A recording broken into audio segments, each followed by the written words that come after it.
The CNBC app. Global market news in one place. Customizable sections and personalized alerts. Stocks tracking, interactive charts and market insights all in your hands. Stay connected.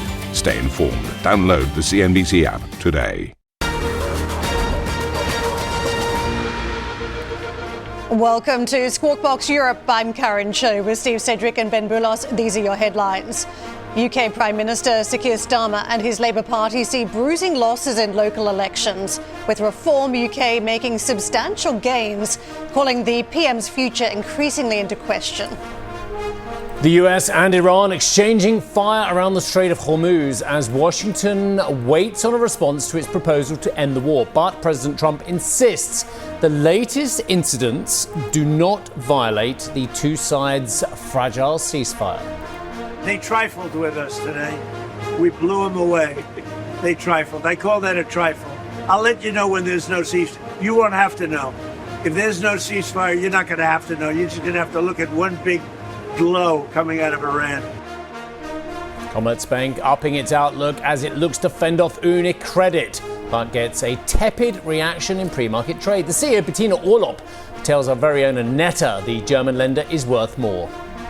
I will not say any price, but it's very clear that given our standalone strategy and the upside potential, which we are presenting today, we expect a premium, and our shareholders should expect a premium.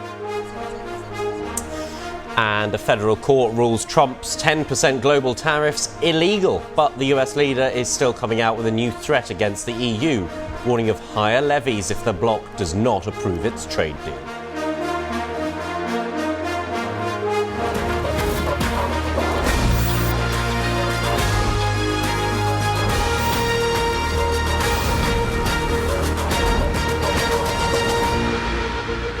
We're kicking off the show with a big focus on the UK this morning, but clearly big events still in the Middle East around Iran and, of course, non-farm payrolls, the data stateside later today. But first up, the latest here as UK Prime Minister Keir Starmer is facing fresh pressure this morning as his Labour Party suffers heavy losses in local elections across the country.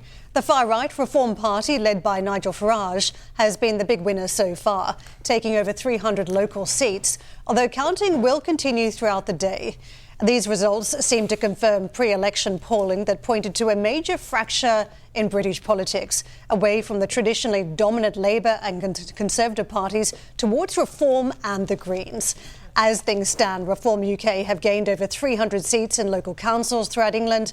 The Liberal Democrats, Lib Dems, and the Green Party have also seen gains of over 20 seats each. However, the ruling Labour Party has suffered losses of well over 200 seats, while the Conservative Party has lost just over 100 seats. Yeah, I've got some things to say about that. OK, obviously. Reform UK leader Nigel Farage has hailed his party's success, telling supporters there is a very, very big historic shift going on.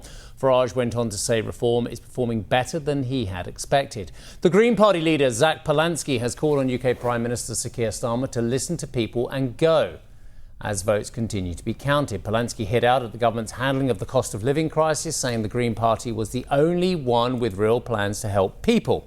Deputy Prime Minister David Lammy has rejected calls for Starmer to resign, telling the BBC, "You don't change the pilot during the flight." However, it appears the knives are being sharpened by Labour MPs, with Hartlepool MP Jonathan Brash saying Starmer should step down. Former Shadow Chancellor and Labour MP John McDonnell, let's put it in context where John McDonnell was. He was a key ally of Jeremy Corbyn, OK, who I think is perhaps fair to say more socialist than Labour. Anyway, also believes leadership change must be on the agenda if the party suffers what he describes as a nightmare election. Let's have a look at what's being anticipated when trading gets underway in just under an hour from now on the European markets, and a negative open being called across all of the main bourses, including the FTSE 100 in London. Of course, results still coming in, but the picture emerging that the governing Labour Party is on course to have made heavy losses in those local elections, and the markets getting their first chance to react once they open for trading. Let's have a look at what effect all of this is having on currency. And you can see that sterling is actually up fractionally against the dollar, up just 0.5%. thereabouts. So it's possible that some of the losses or the impact, the wider political impact, had been priced in, and so we may not be seeing that as a direct reaction to the results that we were just talking about, and you heard from Karen and Steve. But I suppose it is worth underlining with this that these are elections about who runs our local services, but the impact is far wider than that. It's seen in many ways as a judgment on the performance of Keir Starmer. It has ramifications for the UK borrowing costs potentially. If the Labour Party is seen to have been weakened, or rather Keir Starmer is seen to have been weakened and more prone to pressure from the further left wing of his party, if the Greens have made, the left-wing Green Party has made some of the gains that have been predicted. The other thing that's very striking about this for me, I went to vote in my borough yesterday. I left it quite late, had a busy day, but the queue was out the door, out of the school and into the street. There must have been people waiting. I waited more than an hour. So there's clearly engagement and interest in this election, certainly in my borough in London. Not in my borough, I must say. It was typically empty every time I go to the polling station. There's never anybody there, and that was typically the same case yesterday. So it must be different in different boroughs and depending on the facilities. But to the point around the market reaction, for me, this was fascinating. There wasn't much. I mean, the sterling reaction is very similar to euro reaction this morning. Doesn't feel like you're seeing it expressed there. If you look at gilt markets, a lot of the action was preloaded. In fact, the 10-year gilt came down. So if there were concerns about a swing further to the left, then you would see it magnified in that 10-year. It is simply not there at this stage, which fascinates me to an extent. To me, it's almost like the discussions we used to have many years ago about the loss of AAA credit ratings, that it mattered and then it didn't because everybody else was losing AAA. When it comes to the politics, the fracturing we're now seeing across away from the two major parties doesn't matter as much because it's happening everywhere else. I mean, you look all over Europe, it's happened there too. So is the market more resistant, more resilient, I should say, to the change because they've seen it before? Yes. Look, I spent probably my entire life since I was 16 looking at UK politics, and I did my, viewers know, I'm sure I did my first political interview when I was 16, which was Norman Tebbit, who was Margaret Thatcher's right-hand man for the school rag. And I think what's going on now is fascinating, but in terms of, I guess, where our key focuses, you know, people are going to watch other channels, let's be honest about it, for in-depth, granular, local government analysis. They want to know about the markets a little bit. And I want to do a couple of examples and not actually talk about this one, but just give it a little bit of historical context. One, I think Liz Truss has done British markets a hell of a service, a good service, because it's proven that actually markets do matter. And Kwasi Kwarteng and Liz Truss's appalling, useless budget or uselessly communicated budget in 2022 did everyone a lesson around the world, said you can't muck around with the markets. When you are beholden to the markets, you can't muck around. So the misstep was helpful. The misstep was helpful for everyone else, just giving them guardrails. No matter what the people to the left of the Labour Party say, whatever Zach Palensky says, whatever Nigel Farage says as well, the fact is they will all have to come to the market for a lot of money. So I think that is one guardrail, and I'm thankful of that guardrail because some of the spending plans from some of these parties are ridiculous and unfunded, as we saw with Liz Truss.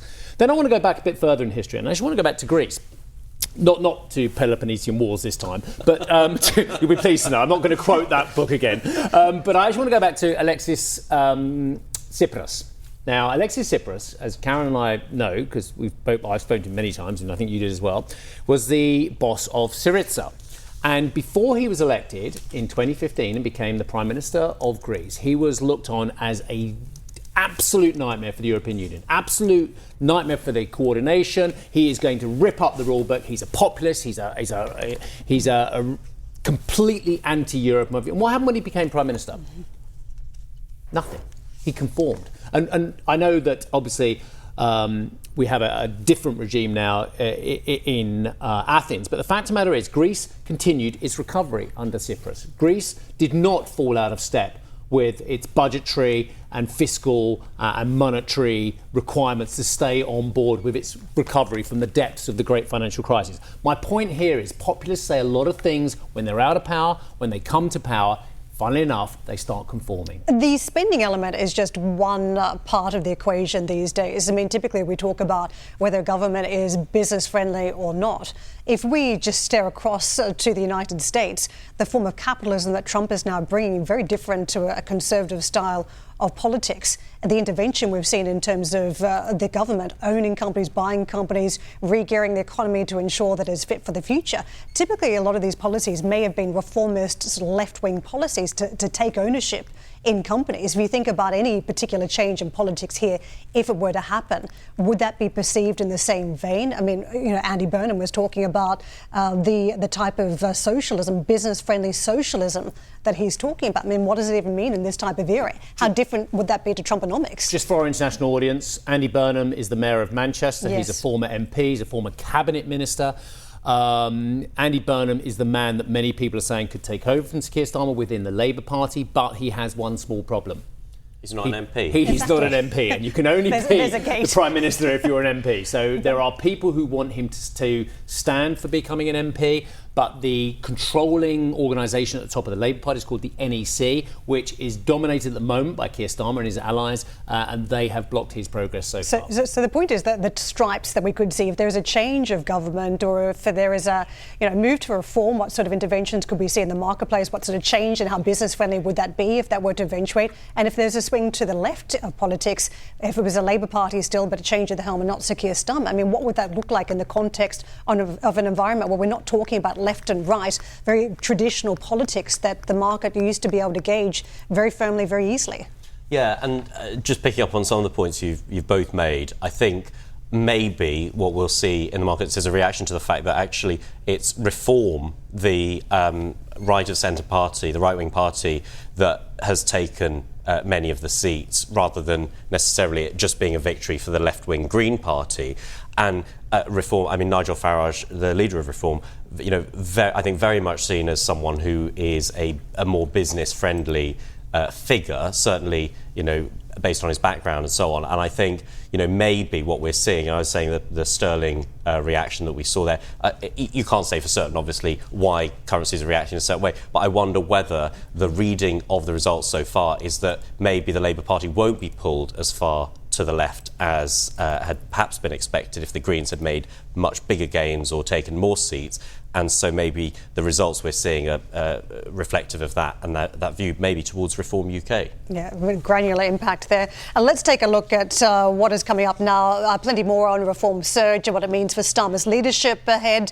You can go to CNBC.com for that. But let's circle back to markets. It's been a huge moving feast for investors to try and catch up with the latest around Iran. And, we've gone from this off-ramp, the hopes that there's going to be some negotiation and this proposal that's been put forward, and then live exchange of fire again in the overnight trade. So the markets at this point, you can see, pulling back yesterday, 6/10 down on the Dow. We were down about 4/10 on the S&P 500. The Nasdaq backing off records into the finish, down 1/10%. That said, there were fresh intraday records, so the AI trade was alive and well during the session. It was the close, as the curtains were closed, that we saw the selling taking place. In terms of the downside impact, Micron Technology on the Nasdaq, it was Broadcom on the S&P 500 and Caterpillar, which had gone up day earlier for the Dow. The Asian markets, the reporting suggests that a lot of the retail investors in Asia have been getting involved in the AI trade too, which has been powering some of the gains you've seen, in particular in that South Korean market.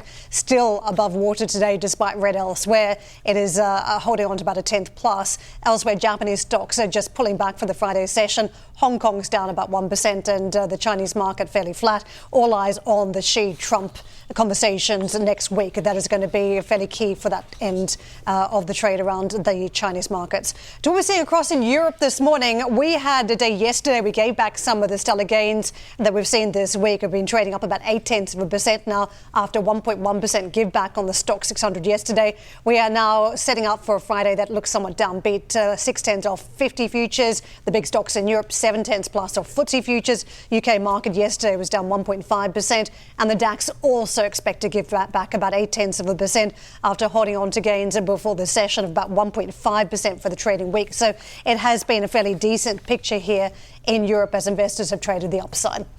To US futures. The early picture for Friday, it does look like we'll be chasing slim gains. But again, we've got the non-farm payrolls to get through, seen as somewhat a big data event. The market is looking now towards the inflation side, not the employment side, but it's still a big piece of the puzzle as we talk about monetary policy stateside, Ben. The US and Iran exchanged fire in the Strait of Hormuz, with each claiming the other shot first. Iran accused the US of violating the ceasefire by striking targets around the critical waterway, while Washington said it acted in self-defense to unprovoked Iranian attacks. A fragile truce appears to be holding, though, with US President Donald Trump saying the ceasefire remains in place, while Iran said the situation is back to normal. Trump reiterated warnings to Iran, urging it to sign an agreement. They trifled with us today. We blew them away. They trifled. I call that a trifle. I'll let you know when there's no ceasefire. You won't have to know. If there's no ceasefire, you're not going to have to know. You're just going to have to look at one big glow coming out of Iran. And they better sign their agreement fast. The talks are going very well, but they have to understand, if it doesn't get signed, they're going to have a lot of pain. They're going to have a lot of pain. They want to sign it, I will tell you. They want to sign it a lot more than I do. CNBC's Dan Murphy filed this report. US and Iranian forces have exchanged fire near the Strait of Hormuz in the most direct military confrontation between the two sides since the ceasefire. Now, markets are attempting to determine if this is escalation or just leverage for a deal. 3 US Navy guided missile destroyers came under attack as they transited the strait to the Gulf of Oman.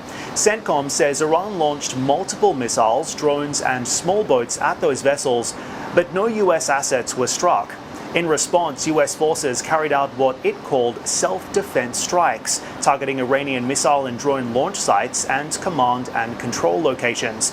President Trump downplaying the exchange, calling it just a love tap, and insisting the ceasefire stays intact. But in the same breath, the president also warned Iran that without a deal, will knock them out a lot harder and a lot more violently in the future. Meanwhile, the Wall Street Journal reports that momentum is now building on the ground. Saudi Arabia and Kuwait lifting restrictions on US military access to bases and airspace that could potentially clear the way for Project Freedom to restart as soon as this weekend. And at the UN, the pressure campaign also ramping up, the US and Bahrain introducing a Security Council resolution backed by key Gulf states demanding Iran stop targeting ships, stop mining the strait and disclose mine locations. If not, the resolution opens the door to sanctions and potentially force. Russia and China remain the swing votes. For now, traders are watching for signals on how Iran could respond to the latest 14-point MOU now on the table and whether diplomacy and military pressure can move in parallel. It's back to you. Coming up on the show, Commerzbank leaving the door open for an improved UniCredit offer as the German lender ups its targets through to 2030. Plus, Sony expecting weaker sales at its gaming units. But where does that leave rival Nintendo? We'll get Arjun on board. He knows a thing or two about gaming. And also, we'll have much more on the fallout from the local elections throughout the morning. Down at Abingdon in Westminster, Rittiger will be speaking to the former Green Party leader, Sean Berry, and the Conservative Party MP and former Minister, James Cleverly.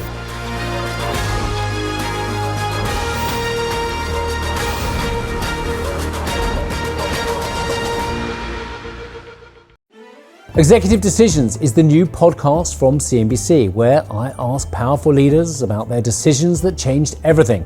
I'm Steve Sedgwick. Here's the CEO of the London Stock Exchange Group, Julia Hoggett. There is no justification whatsoever for not doing the right thing, even if the right thing is hard to do.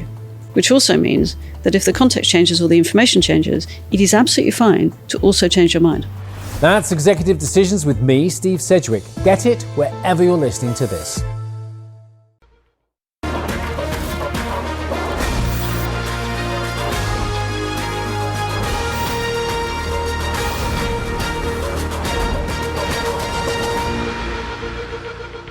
Welcome back. Commerzbank has raised its targets through to 2030, aiming for a net return on tangible equity of 21% at the end of the decade. That is a big, big number. The German lender also left the door open for an improved UniCredit offer. Annetta, You, more than anyone at CNBC, has had your finger on the pulse of this UniCredit Commerzbank tussle from the German point of view.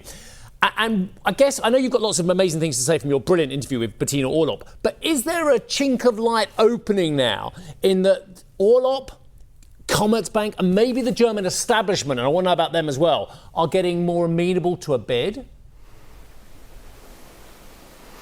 I'm not so sure, because the German government still strictly opposing that bid. There are even rumors in the press right now that Germany could actually increase its stake through the state-owned bank KfW. So in general, the Commerzbank is trying everything to actually fend off that UniCredit bid. It's not that this is getting more friendly here on the ground. The question is whether Orcel is willing to pay up, I think, right now, because that's what Commerzbank is clearly saying. They need to have a premium. If they are not getting a premium, they will not accept that offer. And looking at the current share price, it's probably also reasonable, because why should anybody tender its shares at the offer price right now if the shares are trading roughly 10% higher? So there's no reason for that, I assume. But let me bring you back to those really very challenging targets for 2030, especially the return on tangible equity of 21%. If you contrast that, where UniCredit is currently standing, first quarter of this year, UniCredit achieved a return on tangible equity of 25.8%. So it's clearly it's clear what Commerzbank is trying to do. It's to close the gap to UniCredit. Whether and how this is going to be achievable, I had to ask Bettina Orlopp, of course, the CEO of Commerzbank, because that seems a far stretch to be so profitable. Take a listen.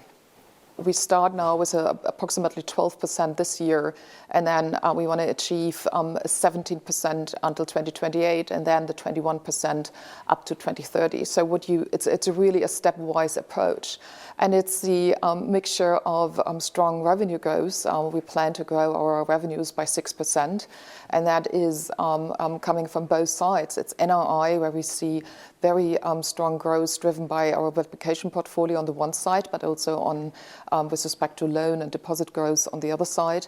And then we have the net commission income growth, which we assume up to 2028 that we will see a growth rate of 7%. And you have seen it in the past.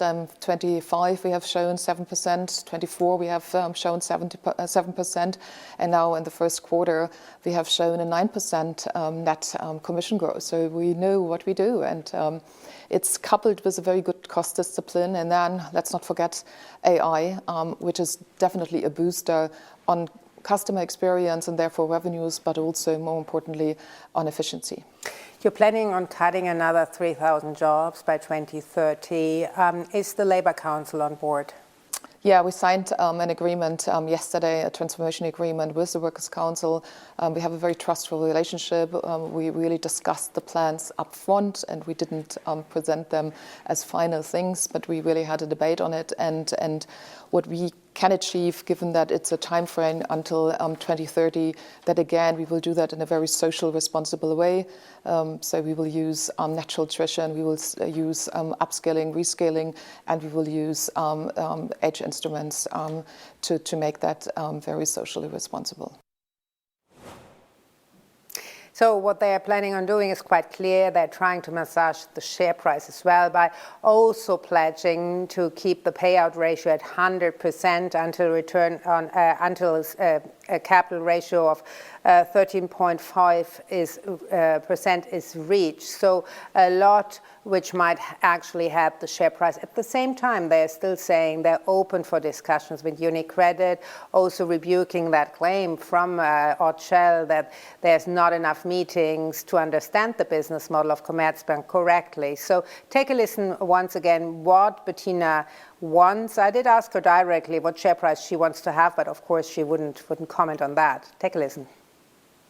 Well, I will not say any price, but it's very clear that given our standalone strategy and the upside potential, which we are presenting today, we expect a premium, and our shareholders should expect a premium. That's for sure. That's one thing.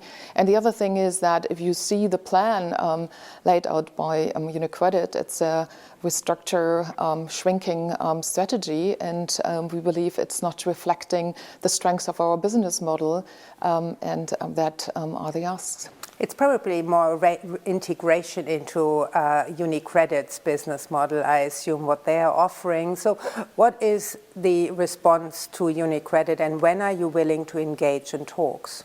Well, we said that we are always willing to engage, and that has not changed. And actually, we have engaged. People forget that.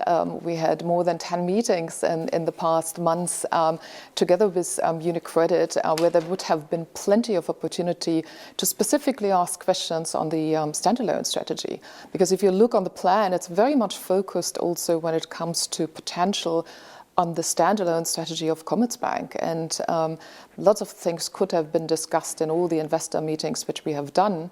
And there's very few details on the integration with HVB. And actually, there is no detail when it comes to pan-European synergies, because we all know that with a missing banking union, pan-European synergies are very tough to realize. And that is something, and we stay open. We always said that, and we are absolutely open to sit down again. But we expect that there is a willingness to accept the strengths and the cornerstones of our business model, and most importantly, a premium for our shareholders, because we are here to defend the interests of our shareholders, and that's what we're doing by presenting a very reliable, aspirational Momentum 2030 strategy with limited execution risk, actually. So clearly, Commerzbank's strategy to fend off that bid is to boost their earnings. And Bettina Orlopp is reiterating over and over again that she can boost net interest income by that average 7%, which they have actually shown the past years, also in the years going forward. Their focus as well is on wealth management, because there is a clear transition of wealth coming up, because there's a clear transition of wealth coming up in the Mittelstand. Whether Commerzbank will actually be able to tap into that at the rate they're promising remains to be seen, because clearly all the big banks are quite busy here on the ground. At the same time, they're planning on cutting their costs even further to 43% cost-income ratio by reducing headcount, using AI. The usual story, whether this whole package is enough to fend off UniCredit, remains to be seen. I think everything is